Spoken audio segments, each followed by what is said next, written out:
Okey, Assalamualaikum dan selamat sejahtera murid-murid cikgu. So, hari ini cikgu akan ajar bagaimana nak jawab soalan KIBAT, kemahiran berfikir aras tinggi yang meminta kamu memberi pendapat dan menjana idea berdasarkan logik, L-O-G-I-K, logik, berdasarkan logik, berdasarkan pemerhatian, berdasarkan pengetahuan sedia ada kamu. Jadi sebenarnya soalan ni tak susah kecuali kita tak dapat nak tafsirkan apa kehendak soalan. Jadi hari ini mula-mula kita lihat dulu soalan, kemudian kita sama-sama buat analisis apa kehendak soalan yang diinginkan supaya kita dapat mudah untuk memberi jawapan. Dan hari ini sebenarnya cikgu nak terangkan pada kamu bagaimana menggunakan teknik rukun negara sebagai satu panduan supaya kamu boleh menggunakan teknik itu sebagai panduan untuk kamu untuk mengembangkan lagi jawapan kamu dan sekaligus kamu mendapat markah yang semaksimum yang boleh. Okey, jadi hari ini kita lihat contoh soalan yang agak gerun sebenarnya. Soalannya macam bunyi takut tapi sebenarnya soalannya senang. Jawapannya yang nak diberi itu pandangannya senang. Cuma soalan tu kamu ada rasa macam takut bila soalan-soalan seperti ini. Okey, kita lihat contoh. Sebagai warga negara Malaysia, bincangkan sumbangan anda dalam pembentukan sesebuah negara bangsa. Okay. Jadi pengganggu ni bila kamu baca sebagai warga negara Malaysia, dah faham dah. Kita lah tu, saya. Bincangkan sumbangan anda dalam pembentukan sesebuah negara bangsa. Pembentukan sesebuah negara bangsa ni, kalau murid saya kadang-kadang ianya boleh mendatangkan gangguan. Apa benda ni? Okay. Pembentukan sesebuah negara bangsa ni apa? Okay, walaupun dia panjang, sebenarnya cerita tentang negara lah. Okay, cerita tentang negara, membentuk sesebuah negara. Jadi apa sumbangan anda dalam membentuk sesebuah negara pada hari ini? Kenapa saya kata dia pada hari ini? Sebab dia kata warga negara Malaysia. Sekaranglah Malaysia. Okey, kemudian kita lihat apa isunya. Yang pertama, isu pertama, kita lihat Malaysia membincangkan sumbangan. Jadi kita dah tahu dah isunya ialah kita kena beri sumbangan. Okey, jadi kita tahu isu meminta kita memberi sumbangan. Sumbangan siapa? Siapa dekat sini dah merujuk anda. Bererti saya. Okey, saya. Okey. Kemudian kita kenal pasti kerana ada beberapa soalan dalam sejarah dia positif atau negatif. Okey. Kalau soalan macam ni, sumbangan, takkan awak nak bagi sumbangan yang negatif kepada pembentukan negara kamu sendiri. Jadi kamu akan cerita tentang perkara yang positif. Jadi jawapan kamu mestilah yang baik. Positif. Okey, jadi kita dah tahu, kita akan nyatakan sumbangan, kita cerita pasal diri kita dan kita tahu sumbangan kita mestilah merujuk kepada perkara yang positif. Okey, jadi lepas ni cikgu akan tunjuk bagaimana rukun negara menjadi panduan kepada kamu, bagaimana kamu boleh menjadikan rukun negara sebagai sumbangan kamu kepada negara kamu sendiri. Okey. Okey, ini rukun negara. Sebagai warga negara Malaysia, semua orang tahu rukun negara ada 5. 1. Kepercayaan kepada Tuhan. 2. Kesetiaan kepada raja dan negara. 3. Keluhuran perlembagaan. 4. Kedaulatan undang-undang. 5. Kesopanan dan kesusilaan. Inilah rukun negara yang sebenarnya kamu perlu lakukan. Dan inilah sumbangan kamu kepada negara. Kamu perlu percaya kepada Tuhan. Kamu perlu setia. Kamu perlu menghormati perlembagaan. Kamu perlu mematuhi undang-undang. Dan kamu perlu sentiasa sopan dan bertata susila. Okay, jadi ini sebagai panduan. Bagaimana cikgu akan tunjuk nanti kepercayaan kepada Tuhan. Tak adalah kamu tulis kepercayaan pada Tuhan tu sebagai jawapan bulat-bulat. Jadi kamu perlu ini sebagai panduan, ciptakan, binakan idea ataupun ayat yang lebih berstruktur. Contoh, kepercayaan kepada Tuhan. Cikgu tukar menjadi, lihat ni, berpegang teguh kepada ajaran agama. Boleh tambah lagi kat sini kalau nak tambah ajaran. Okey, ajaran agama. Okey, jadi sebagai rakyat, apa sumbangan kamu? Kamu mesti berpegang teguh kepada ajaran agama. Kerana ramai rakyat kita yang tidak berpegang teguh kepada ajaran agama. Sebab tu mereka suka melakukan perkara-perkara yang negatif. Okey? Jadi saya nak cerita tentang berpegang teguh kepada agama ini akan membantu kamu ni kamu akan dapat 1 markah bila kamu binakan ayat. Tapi bagaimana 1 markah ini kamu akan mengembangkan dia, kembangkan dia sampai kamu boleh jana hingga 4 markah. Bagaimana cara tu? Okey, macam ni. Berpegang teguh kepada agama, guna teknik tanya, kata tanya kenapa. Kenapa kamu kena berpegang teguh kepada agama? Okey. Dan biasanya lepas perkataan berpegang teguh kepada agama ni, saya tak kasih murid saya titik. Jangan titik. Okey. Guna teknik di mana saya ajar mereka dabus, iaitu kata hubung. Dabus iaitu kata hubung, dan cikgu akan tunjuk dabus ni apa. Okey, jadi setiap yang cikgu dah ubah tadi rukun negara menjadi ayat. Contoh yang rukun negara yang kedua, setia kepada negara, raja dan pemimpin. Saya tambah perkataan pemimpin. Menghormati perlembagaan, ini kita boleh tambah lagi tertinggi. Tertinggi negara je. Di Malaysia, perlembagaan adalah yang paling tinggi dalam pembentukan negara kita, ya.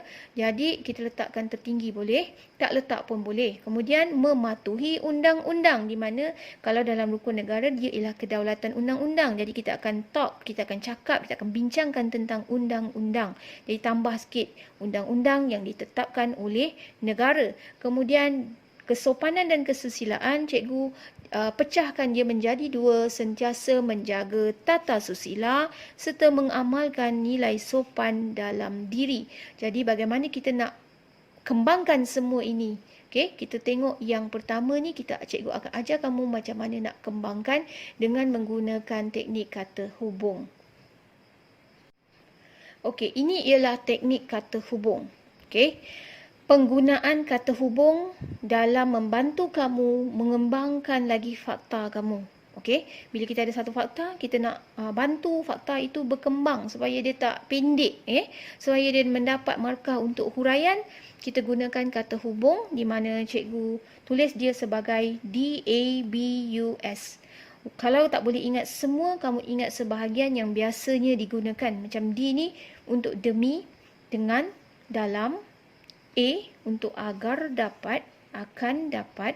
B bagi, U untuk, S supaya dapat, serta sekaligus. Okey. Untuk permulaan, kamu tak perlulah hafal semua, tapi biasanya murid akan guna, kalau murid saya mereka akan guna agar dapat, supaya dapat, untuk. Ini 3 ni antara yang paling famous sekali lah. Okey, B agar dapat, untuk, supaya dapat. Jadi teknik ini akan membantu kamu tadi selepas fakta daripada rukun negara, kamu tambahkan dengan kata hubung di belakang, maka kamu boleh elaborate dia, kamu boleh kembangkan lagi fakta kamu tadi. Okey. Okey, ini adalah perkara-perkara asas sebagai huraian yang kamu kena ada pengetahuan ini dalam diri kita. Okey, berdasarkan pemerhatian pembacaan, jadi kamu kena ada. Ini sangat sikit sebenarnya. Ada banyak lagi perkara-perkara asas yang kita bincang dari segi aspek sosial, politik, ekonomi, yang selalunya kita sebut dalam sejarah sebagai PES, P-E-S, iaitu P untuk politik, E untuk ekonomi, S untuk sosial. So, ini adalah perkara fokus dalam sejarah. Kalau kemahiran berfikir aras tinggi, okey, biasanya ada perkaitan politik, ekonomi ataupun sosial. Macam ni aspek sosial, di mana dalam tu ada diri sendiri, kenegaraan, kemasyarakatan, okey. Kemudian aspek politik. Okey, ni politik dan aspek ekonomi. Ini biasanya perkara-perkara yang kita kena tahu. Okey, contohnya aspek kenegaraan dan sosial. Memupuk keharmonian kaum. Okey, biasa kita kena gunakan perkataan ini, memupuk keharmonian kaum, mempertahankan negara, kedaulatan negara, kadar jenayah negara dikurangkan, budaya negatif dihindari atau menghindari budaya negatif, dan banyak lagi. So, untuk hari ini cikgu rasa seharusnya lah kamu dah biasa menggunakan ini, dan jika tak biasa, kena biasakan dan cuba hafal, okey, supaya dia membantu kamu lancar untuk kamu nanti mengembangkan isi kamu, mengembangkan fakta menjadi huraian-huraian dan sekaligus mendapat markah yang maksimum. Okey, so politik pula, menjamin kestabilan politik, mengekalkan hubungan diplomatik, melindungi hak asasi rakyat, mengelakkan pemusatan kuasa. Dari segi ekonomi, paling banyak membasmi kemiskinan rakyat, meningkatkan pendapatan negara, mempunyai pelabuhan bertaraf dunia, menjadi tumpuan perdagangan antarabangsa, kemiskinan luar bandar dikurangkan. Habis kurang sama, tapi ini untuk rakyat, ini untuk luar bandar, untuk rakyat juga, tapi kita boleh maksudnya boleh pelbagaikan dia, meningkatkan kemahiran tenaga kerja profesional, okey, menarik pelabur asing melabur ke dalam negara. Jadi ini mesti ada untuk kamu mengembangkan lagi kamu punya jawapan kemahiran berfikir aras tinggi secara logik, untuk memberi pandangan logik. Okey, jadi yang ini nanti akan bantu kita akan tengok bagaimana kita gabungkan tadi yang pertama, iaitu kita gabungkan ni semua. Okey, ini politik ekonomi PES tadi kita gabungkan dengan yang pertama tadi, teknik kita ambil satu rukun negara. Okey, bila dah ada rukun negara, cikgu kata jangan berhenti, kita tambahkan teknik Dabus. Okey, lepas Dabus kita gunakan teknik ini, politik ekonomi sosial ini. Okey, PES, kita panggil PES ini sebagai kesan. Kesan terhadap politik ekonomi dan sosial. Ini sebagai kesan dalam PES. Okey, kemudian daripada kesan PES ini, ada kalanya kamu dapat elaborate dia menjadi contoh. Kamu boleh berikan contoh dan kemudian dari contoh tersebut kamu boleh membuat penggurungan menjadi inference ataupun kesimpulan. Okey, macam mana kita nak gabung ni? Tahukah kamu semua ini kamu boleh capai dan kamu boleh buat dengan begitu mudah. Okey, sekarang cikgu akan tunjukkan kepada kamu. Okey, ini ialah soalan tadi. Lihat, cikgu nak gabungkan rukun negara, Dabus. Kenapa tadi kita guna teknik kenapa, kesan, menyatakan kesan sebagai huraian, kemudian contoh, kemudian kita boleh beri inference. Kita lihat balik soalan. Okey, dapat soalan, kita tanya apakah isu soalan. Jadi kita dah tahu isu soalan adalah berkaitan dengan sumbangan. Kemudian kita tanya siapa watak dalam soalan ini, anda. Okey, anda. Jadi kita dah tahu sumbangan anda, maka kita boleh jawab.